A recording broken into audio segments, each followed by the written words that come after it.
on, right? Okay, great. I almost said, is this thing on? And I was like, don't do that. Thank you so much for having me out this morning. I'm really excited to be here. I love Creative Mornings. I binge watched a bunch of videos to try to figure out what I was going to do for this. And one of the ones that I watched was Ann Fisher, who is the WSU host for All Sides Consider, or All Sides with Ann Fisher. And I watched hers, and I was really relieved because, like, one of the first things she said in her talk is that hers was for context. She was like, I got it, and I started thinking, and then my brain exploded, and I was like, me too, Ann.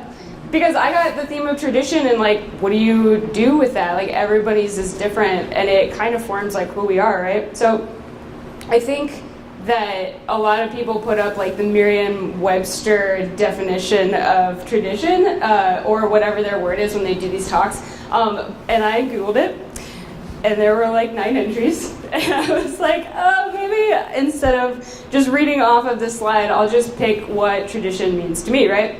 Because it's supposed to be through our lens to kind of like humanize these like really nebulous things that we're talking about. So for me, tradition is cultural context, right? There are these things that are passed down to you. You're not really sure where they came from. You don't know why we still eat turkey, because, let's be honest, it's not very good. But like, they're there, and they provide like kind of an anchor point for you. They're really comforting, right? The traditions that we have. And then also our own like personal traditions. And having to think about that was also pretty mind-blowing. So this talk is kind of divided into 2 parts. The first one is going to be about things that like shape us in the way that we like interact with each other and like culture and what's important to us, and then how we create our own tradition. Because like the only way that we create modernity or future moving forward is to create these things that are special to us and to share them with other people. I work for a brewery. Not that one, the one this and there are 6,000 breweries in the United States, right? Which is kind of mind-blowing, right? But in 2011, that was the year that we surpassed the amount of breweries that we had before Prohibition. I was supposed to give some sort of signal when I was on the next slide, and I was like, do I pull in my ear? I don't know what to do. So if I'm like making weird like faces, I am not having a seizure. I'm just trying to communicate somehow because I forgot what I was doing before. In 1873, there were 4,143 breweries. And if you think about it, like, that's pretty amazing because most of the western United States, let alone Hawaii and Alaska, like, weren't actually states yet. And so by virtue of the fact that like you couldn't just like get in your horse-drawn carriage and like go to Cleveland and get like 5 different beers, you had to have a local brewery, so each town had one, right? And that's where you got your beer. So now there are 42 breweries in Central Ohio. I'm serious, which is kind of mind-boggling. So if we're all making really good craft beer and we all have fun tap rooms and stuff like that, what do we do to differentiate ourselves, right? So when Land Grant started, we wanted to figure out a way to create more cohesive communities. So we wanted to be a little bit more to people than beer. And it's really funny to be standing in front of a bunch of people who are graphic designers and web developers and all these people who work in visual arts but are really problem solvers, and to talk about sports. But sports is one of the most effective ways to create a community through tradition. And I unabashedly love sports. Like, I really do. And lucky for me, Land Grant also loves sports. So somebody give me a better way to do that. We decided that we were going to reach out to different people and connect with them in their traditions. So one of the first things that we did was kind of explore, like, what about our traditions like mean a lot to us? Maybe in like a non-traditional sense. Did anybody in here go to OSU or goes to OSU?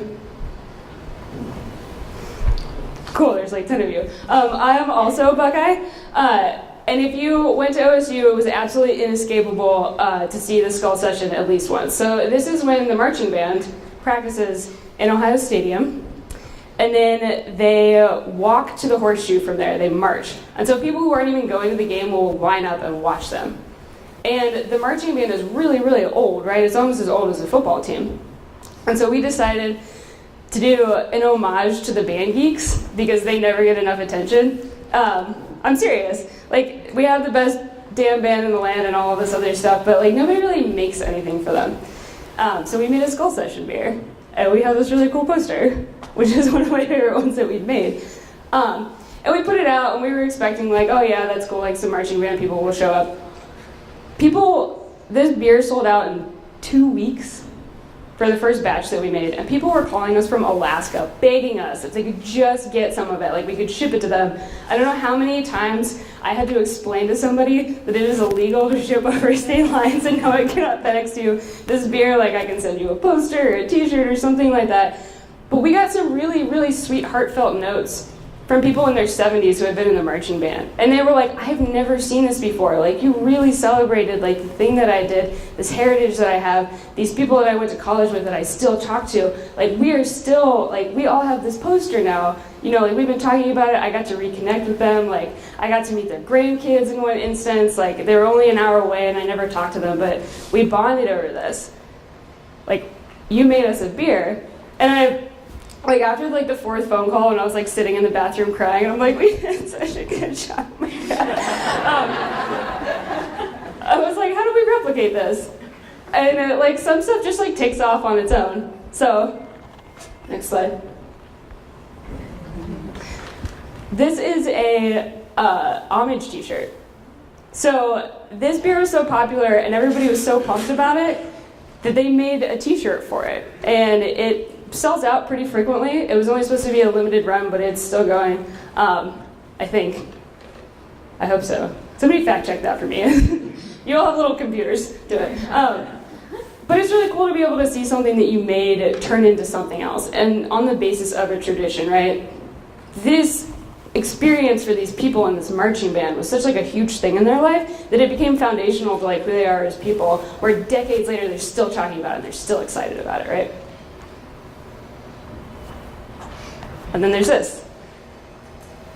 I'm a huge Crew fan.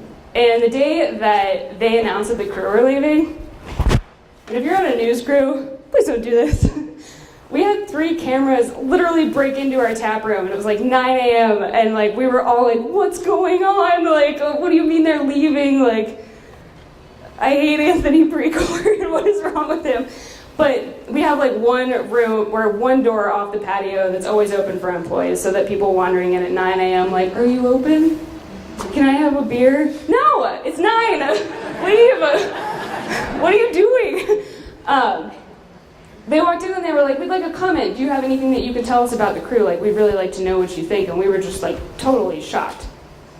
So one of the things that we did is partner up with Save the Crew. And by partner up, I want to totally dispel the notion that David put forward that like I single-handedly saved the Crew. I just stayed up really late setting up cameras so that people could come in and film in land grant. But the Save the Crew movement is built on tradition, right? This is their team. And they wanted to keep it. And they were like, you know what? You're not going anywhere. We're keeping this. And there's nothing that you can do about it. Because sports, especially soccer, like soccer is singularly known like throughout the entire world. Like you can go into small towns in the middle of nowhere in Africa and Australia and South America and Russia, and kids will be playing soccer, right? I had a good friend who moved here from Bangalore, and he didn't know anybody, like no one. And he, for a couple weeks, was kind of like wandering around the city. He was like trying to meet people, trying to find new stuff. And then he found out that we have a soccer team. And he was overjoyed. And he showed up at the 4th Street Bar and Grill and met up with the Hudson Street Hooligans, and now he has a family, right? So like every weekend they're calling him to go out. They gave him a nickname Shrek, which I think is really funny. But it creates a family, right? Built on sports. So, like, it's really easy to be like, oh, sports ball, and like, if sports are your jam, like, that's totally fine. But it's important to recognize what kind of anchor they are in the community, especially with this, right? This is art.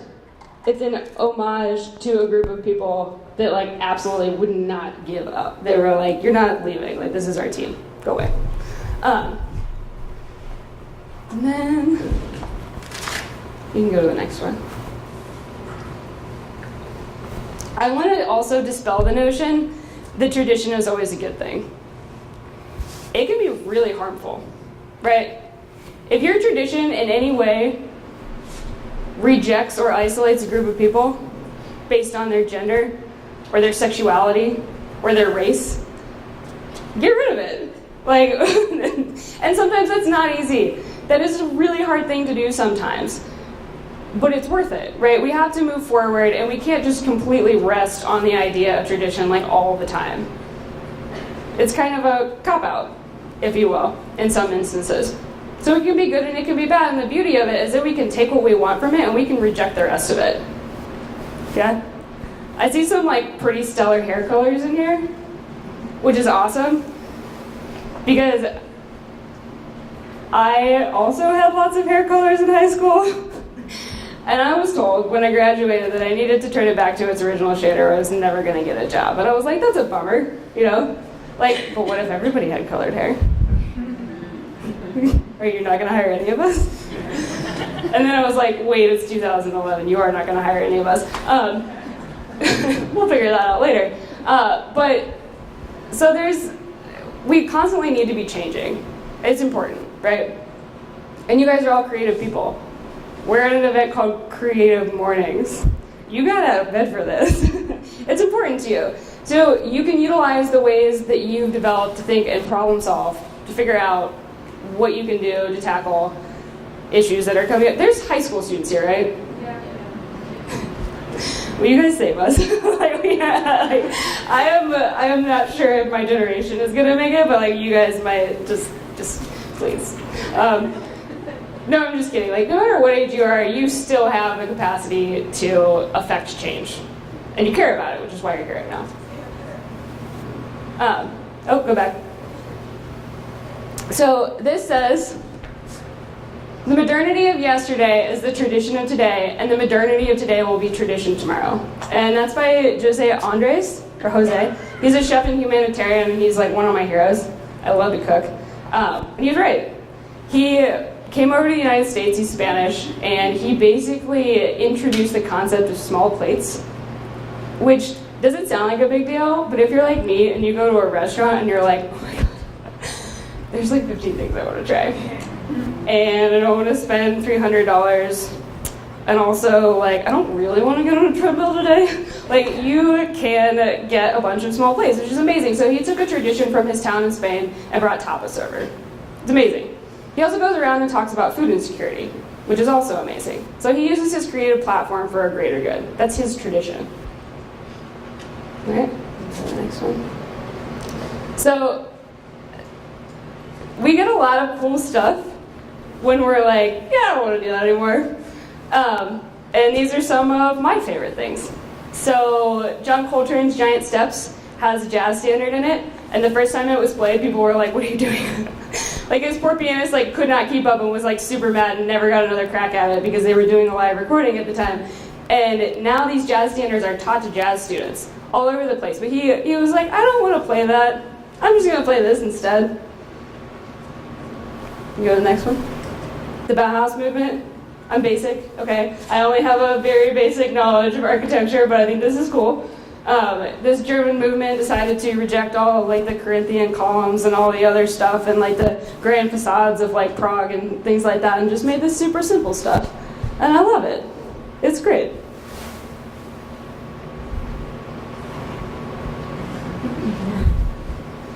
Jay Dilla's Doughnuts. If you have not heard this album, please listen to it. He decided that he was not going to use a drum machine, and this album is like all over the place, and it is great. It is like one of my favorite things I've ever heard. And if you were just like a random casual listener and you heard this, you'd be like, what's going on? But if you try to understand it a little bit more, like this is one of the most seminal hip hop albums that has ever been released, in my opinion. And anything that McKellar makes. This is a brewery. Or it's actually not a brewery, it's a brewer, and he ghost brews. So basically travels around the world, and it's like, I found these juniper leaves in Denmark, and I'm a big enough deal that you're gonna let me take over your entire brewery for the next like 3 weeks, and I'm gonna put out a beer, and then I'm gonna leave you. It's gonna be great. It's really good. So now, since you guys are all creative people, and I know some of you, so I can pick on you, but I am gonna try to get people to raise your hand. I want you to think about a thing that happened that was just awesome, that was like a complete break from tradition, or like a piece of music, or a piece of art, or like food or something like that, that somebody was just like, I don't want to do that anymore, like I'm gonna put my own twist on it. Anybody? Because I will walk up to you. You. So one time at work, this woman like came up to me like it was a customer, and like she complimented my toothbrush. I thought that was like very like unconditional, because usually it's like the toothbrush is not like you're used to like a handsome kind of thing, like they like my toothbrush. And they try to say, oh, keep it up. Yeah. That's awesome. Did you guys hear him? Jackie, repeat that again. Can you repeat it so we can hear it on this side? Yeah, somebody walked up to him and they were like, dude, your tooth gap is awesome. Braces are not for you. Which is amazing, right? It's really cool. You can like go up to somebody and like something that's atypical, like we can find beauty in things that are like non-standard, right? And that's fun. Like you can break the mold a little bit. I was talking to my partner who is a designer, and he said, you know, like we were talking about ways that traditions can be handicaps, and he's like, you know, the coolest stuff coming out in design right now are from these really young designers, right? It's like nothing we've ever seen. It's super weird and awesome because they haven't had a chance to have like some art director like at a giant agency just like slowly break them into a mold where they can only use Helvetica and a grid system from Germany, and there's no neon. Like, that's really cool. What else? What's up? I went to an art museum once. Oh, cool. So where is this? Right there. Okay, let me come around. Hi, I went to an art museum once, and there were all these recyclables that were put together to create an image that was then projected on the wall. And what I saw in front of me and what I saw projected on the wall just blew my mind. And so it was like this whole experience that I had. So that was something that was very non-traditional to me. Yeah, you can take something that you normally like don't want to look at. Trash, recycling in this instance. Thank you for people who recycle. And turn it into art. Like we can turn a lot of things into art if we think about it a little bit. And one of the great things about art is that it's open to interpretation. You can make something and somebody can look at it and get something completely different out of it. And I think that's awesome. Like I looked at like canvases that are just like white in MoMA, and I'm like, why is this hanging here? Like, I don't get it, but that's okay, because somebody got something out of it, and that's fine. Who else? What's the question? Okay, so just to reiterate, what is a thing that is like totally out of loop, like something that you love that just like completely broke with tradition for all intents and purposes? Something you did, or something somebody else did that you saw and you were like, I like that. I'm really excited to share this innovation with everyone. I take a scoop of peanut butter and I put it on the side of my cereal bowl, and with every bite of cereal, I get a little bit of peanut butter. And you all are welcome. That is so happening in my house. I soundly reject that. No. I'll tell you why in a few slides. Cannot eat peanut butter anymore. But that's okay, it's my thing. You're right there. Where's hands up? Okay. Your glasses are sweet, by the way. Oh, me? Mm-hmm. Oh, thanks. Yeah. Something that's like really non-traditional is the program that I'm in with all like my fellow classmates, Mosaic, and it's like totally untraditional from like school, like our home schools, because like there's no textbooks, like we go out, like we're literally centered downtown in like the Discovery District, so like we're surrounded around like the CMA, the Tanzania Center, like all these different places that we have as like our outlet to like do different things, and it's very untraditional from like our high schools. That's awesome. And I love that you guys are in that program, and I am only half joking when I like beg you if you could just like save our civilization, because you guys are learning a different way to think about things, right? The way that you guys are learning to problem solve right now is really atypical of the way that like I learned to problem solve. And you guys are gonna have like a lot of opportunities for the rest of your life to be consistently curious, because you're being taught to look at things in a different way.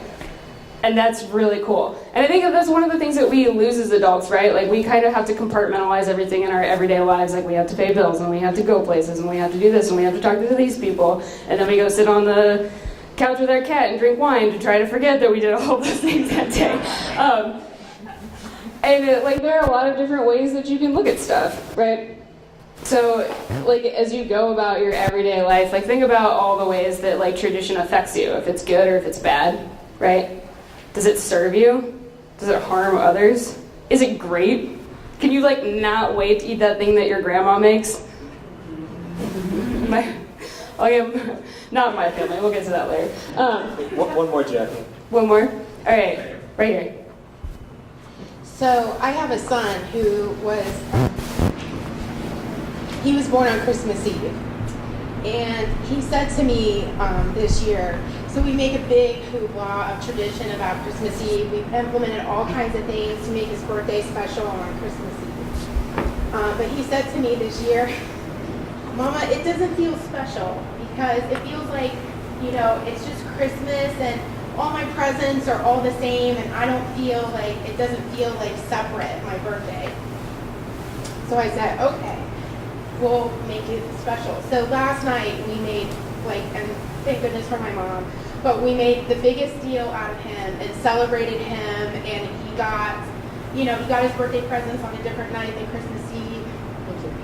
And it was just so beautiful to watch, just him enjoying that break of tradition, of him just enjoying, just opening each present, what each card, you know, said, and in the way that he expressed this break of tradition for his birthday to my mom and my Auntie Debbie, who's like a second mom to me, you know, loving on them and just holding them and saying, thank you for making this so special.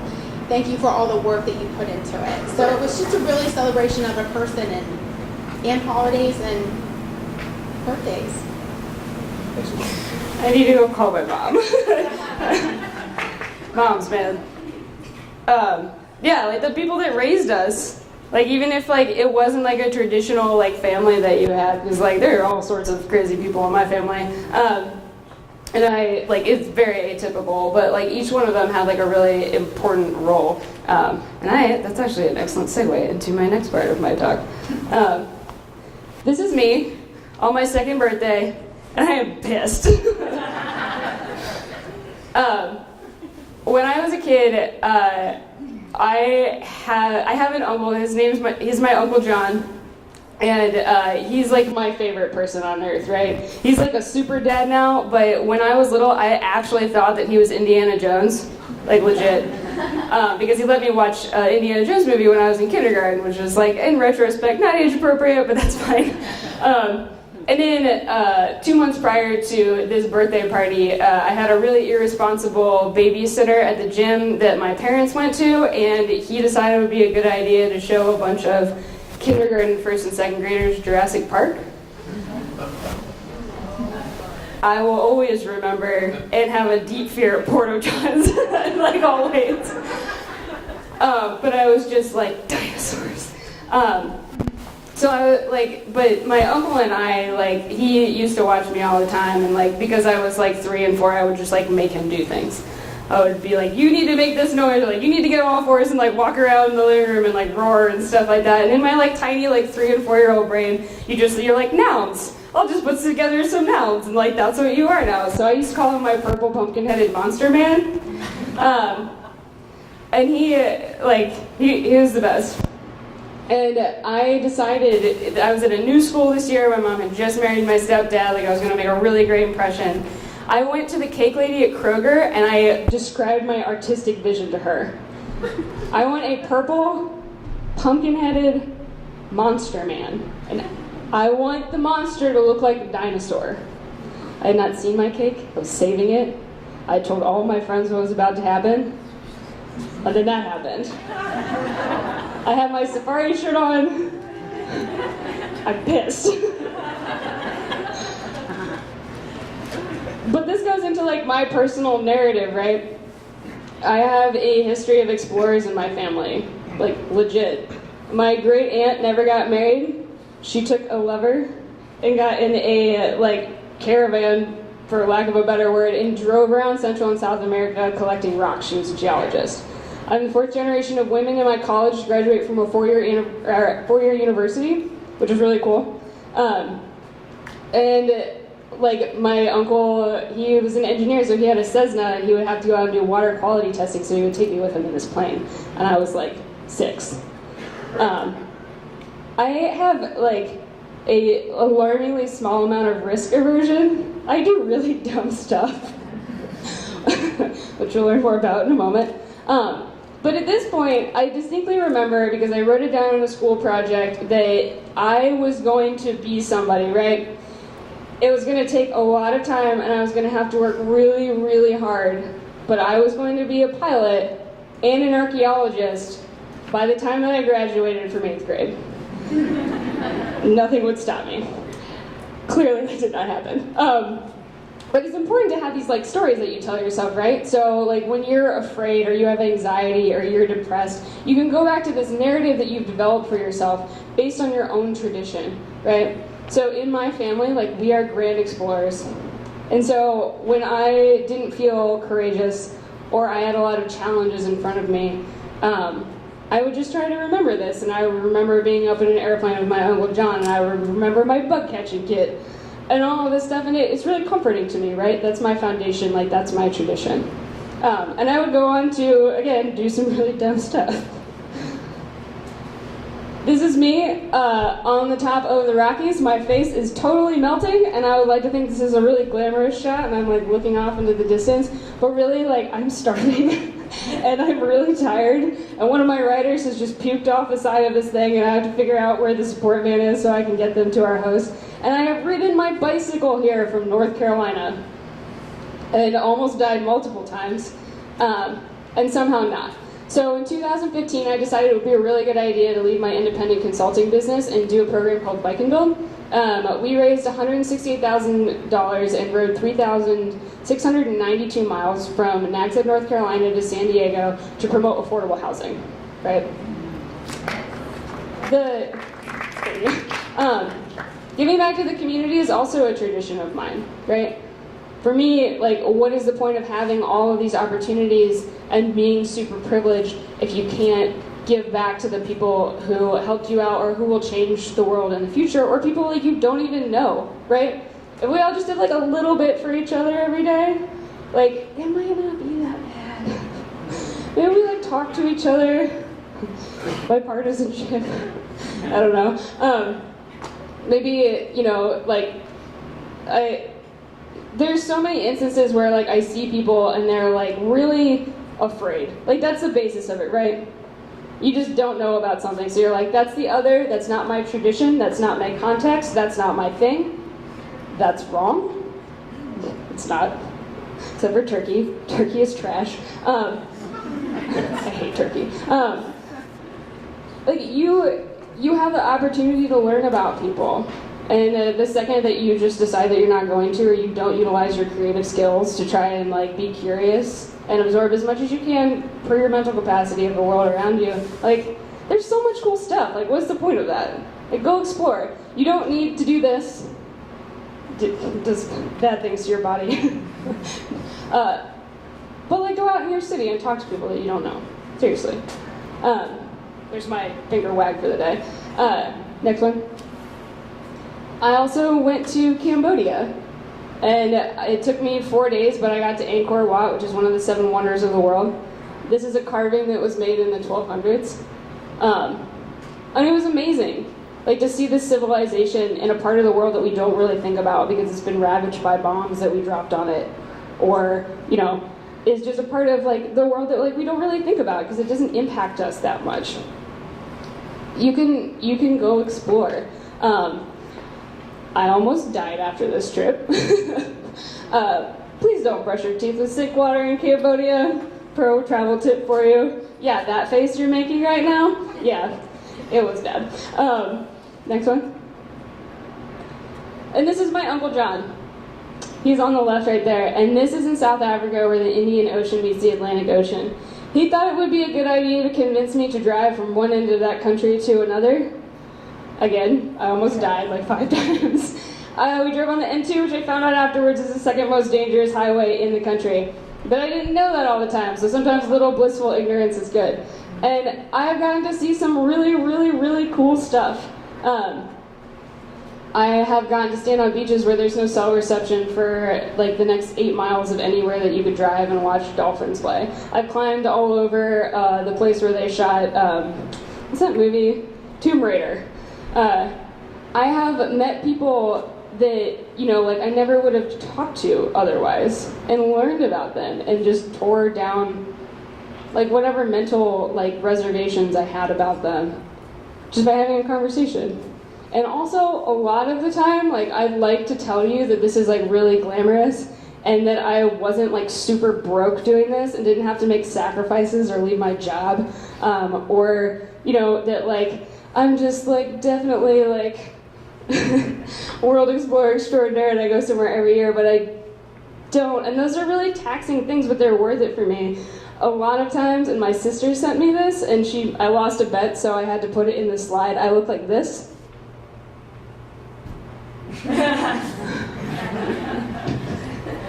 Which is what I looked like when David talked to me last Thursday. I was like, I do have my presentation. I did think about it. It's not in front of me. It's on my other computer. I don't have Google Drive. And yeah, no, totally, I got this. Don't worry about it. Like, if you have a tradition and you are committed to it, like, sometimes it takes a little bit of discomfort.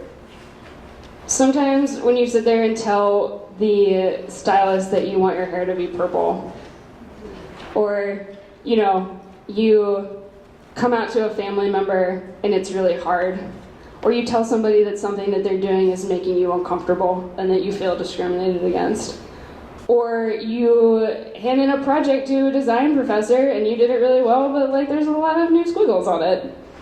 Defend it, you know? Like, this is how we move forward. This is how we do things. These are the stories that we tell ourselves about who we are and the way that we utilize those. I'm not gonna make you keep looking at this. But the other great thing about this is that like you don't need an uncle who was your monster man. Like you can do this stuff yourself. My family are the worst cooks on the face of the earth. Their food is like borderline inedible.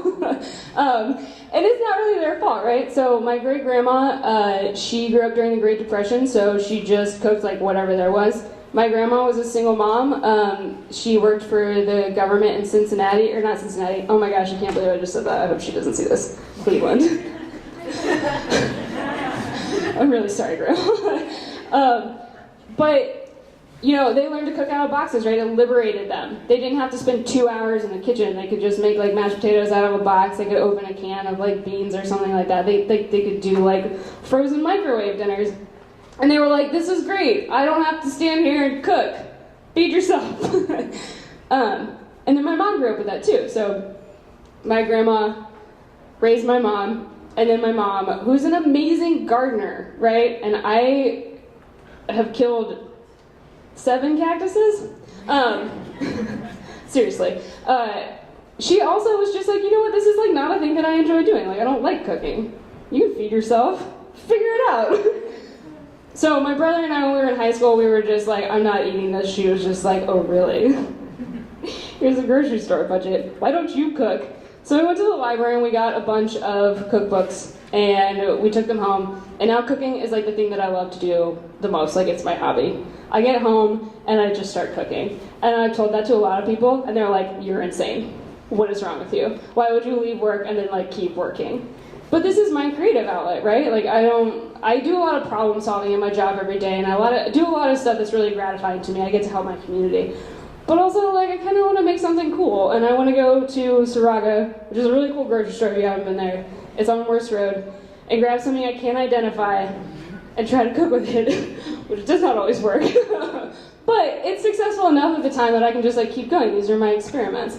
So this photo was in South Africa, and I found out that they had cooking classes, and I dragged my uncle to one. And I was like, "You're gonna eat an onion. You're gonna do this for me." We almost just ran into a bowl. My blood pressure's a little high, and I need to eat something. So, like, you don't have to have anything, right? Like, you can just be like a rock unto yourself, and you can pick something that you love, and you can just do it. You can take your hair through every color of the rainbow. You can learn to cook, or you can tell people that you hate cooking. You can learn to play the piano if nobody in your family has ever done it before. You can take pictures and become an incredible photographer, or a videographer, or any of, like, there's so many people in this room that I know that are so talented, because they were just like, I'm gonna teach myself how to do this thing, because it seems fun. Even if they had no point of context, and nobody they really knew was doing it. Grammar? I don't know. It's still early, guys. So, I want to know now, I'm going to pass this mic around, what tradition you've started. What's your thing? And, like, what do you do? And, like, totally, you are more than welcome to just be like, I do this thing and it's really bad, and I need to stop doing it. Like, there are things that I do every day, I'm just like, why did you do that? Stop it. Like, I'm painfully Midwestern.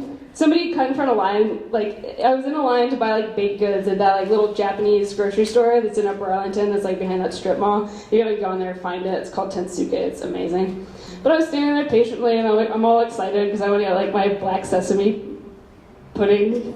It's fine. It's good. I like it. And someone just cut right in front of me and just, like, snapped and, like, made an order, and I was like, she probably didn't see me.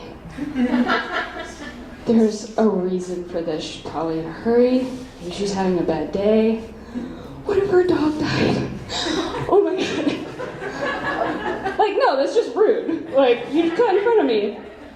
Don't do that. Or, this is my favorite one because I've heard it a lot recently.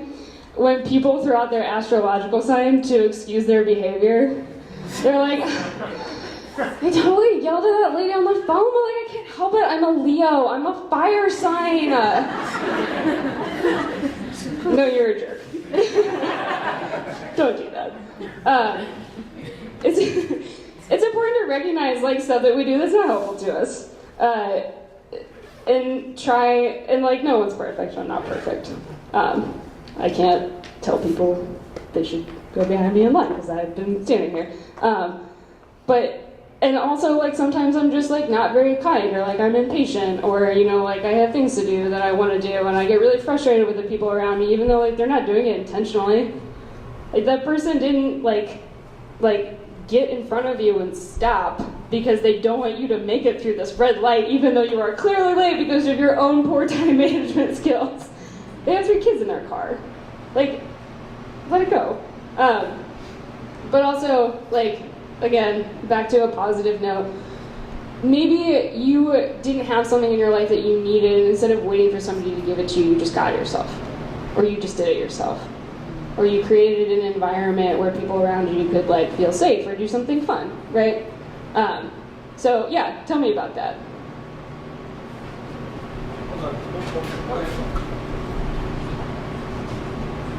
I'm much more of a morning person than a night person, and I know like people's evenings get really filled up. So I started hosting morning parties where we just got like all the good sugary cereal that you loved as a kid, and have people like come together at like 9 a.m. to hang out.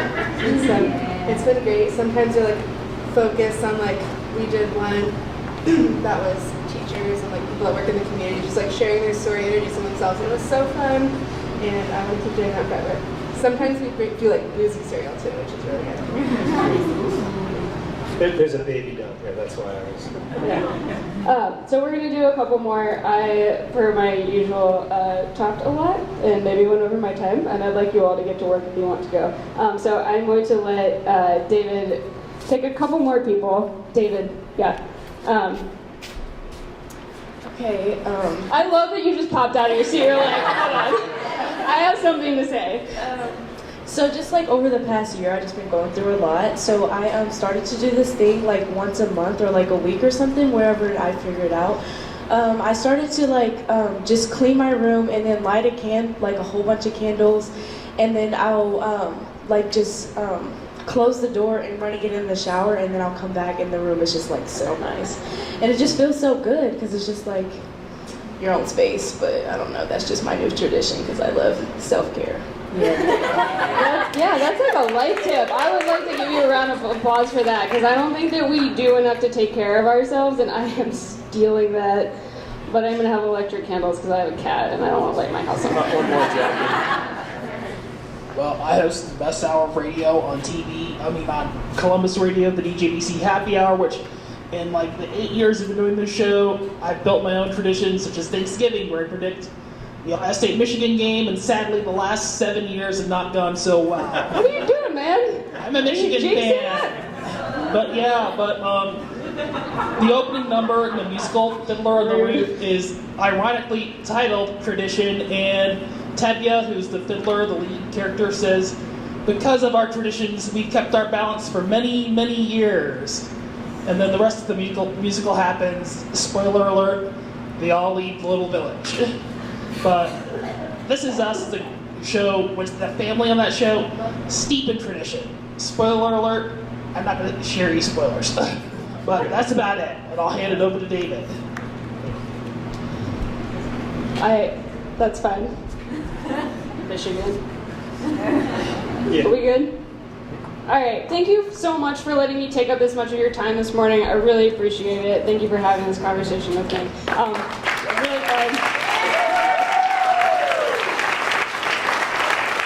Really great. Please keep coming back to Creative Mornings.